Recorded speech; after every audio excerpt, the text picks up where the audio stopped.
Vitamin B12 cobalamin, इसे हम नसों का रक्षक कहते हैं। B12 पानी में घुलनशील विटामिन है जो शरीर में लंबे समय तक जमा नहीं रहता सिवाय लीवर के। इसका हम वैज्ञानिक पहलू देखते हैं। हमारी नसें बिजली के तारों जैसी है। जैसे तारों पर प्लास्टिक का इंसुलेशन होता है, वैसे ही नसों पर माइलिन शीट होता है।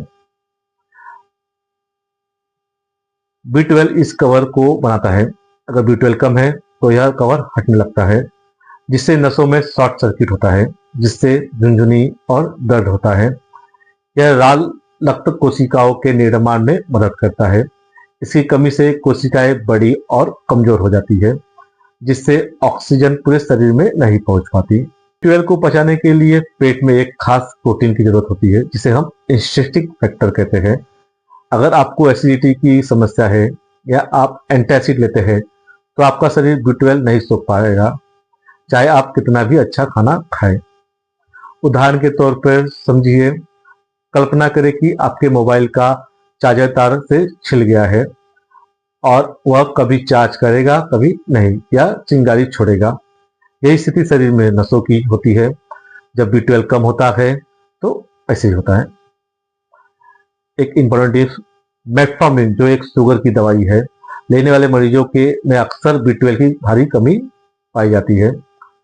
आइए जानते हैं विटामिन B12 की कमी के कारण क्या लक्षण होते हैं। B12 की कमी सीधे आपके दिमाग और नसों पर हमला करती है। इसका पहला लक्षण मानसिक धुंधलापन, जिसे ब्रेन फॉग या मेमोरी लॉस कह सकते हैं। B12 की कमी से नसों के ऊपर की सुरक्षा परत माइलिन घिस जाती है, जिससे दिमाग धीमी गति से काम करता है। जैसे कमरे में जाकर भूल जाना कि आप यहाँ क्या करने आए थे, बात करते करते अचानक सही बात याद ना आना। दूसरा, जीभ का लाल होना या छाले आना, माउथ अल्सर जिसे हम कहते हैं। विटामिन B12 की कमी से नई कोशिकाएं जल्दी नहीं बन पाती, जिससे जीभ की ऊपरी परत पेपिलिया खत्म हो जाती है। जैसे जीभ का एकदम चिकना दिखना और मसालेदार खाना खाते ही जलन होना।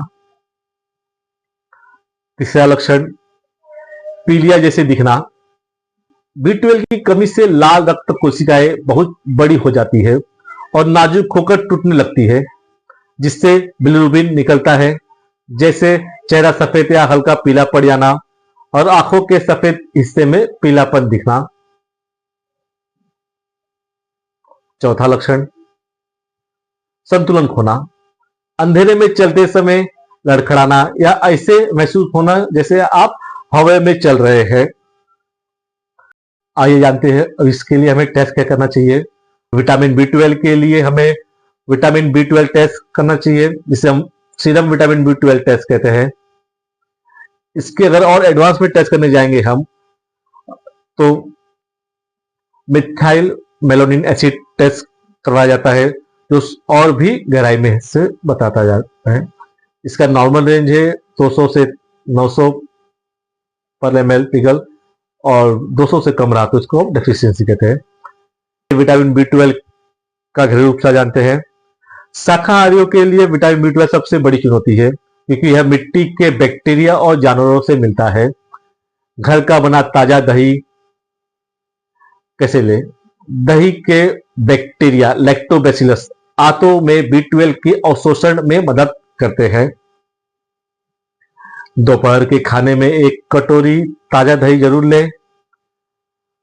इसमें थोड़ा भुना हुआ जीरा डालें। फर्मेंटेड फूड, कांजी, गाजर कांजी, इडली, डोसा या घर का बना अचार, इन चीजों में फर्मेंटेशन की वजह से B12 की मात्रा थोड़ी बढ़ जाती है। मिट्टी से जुड़ाव, सॉइल कनेक्शन। विटामिन B12 असल में मिट्टी में रहने वाले बैक्टीरिया बनाते हैं। पुराने समय में लोग कुएं का पानी पीते थे और बिना केमिकल की सब्जियां खाते थे, इसलिए उनमें B12 की कमी बहुत कम मिलती थी। अभी हम ऐसा कैसे करें?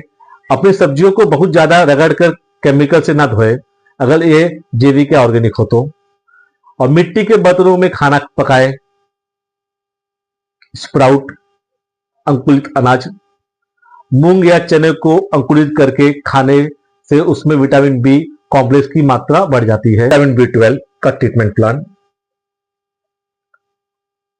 बी 12 का इलाज इस बात पर निर्भर करता है कि आपकी कमी कितनी गंभीर है। अगर कमी ज्यादा रहेगा तो डॉक्टर इसके लिए इंजेक्शन चालू करते हैं, जो आपको हफ्ते में 2 बार लेना होता है।